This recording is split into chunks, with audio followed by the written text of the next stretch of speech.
नमस्कार बंधुगण मो चैनल रे आपण मानकु स्वागत। मु आज आपण मानकर व्रणर समस्या संपूर्ण भाव में भल करिवार उपाय देउछि। वीडियोटी को ध्यानर सहित सुनंतु।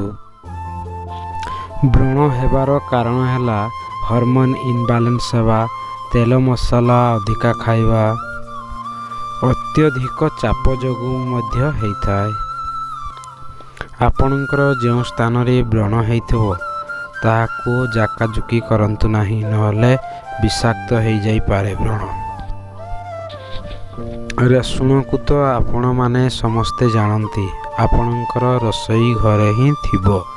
सेही रसुण को बाटिकी किंबा हाथ रे दलिकी आपणकर व्रण रे लगांतु, देखिबे अल्प दिन रे भल हो जिवो। वीडियोटी जदि भल लागि थाए लाइक, सब्सक्राइब एवं शेयर करंतु।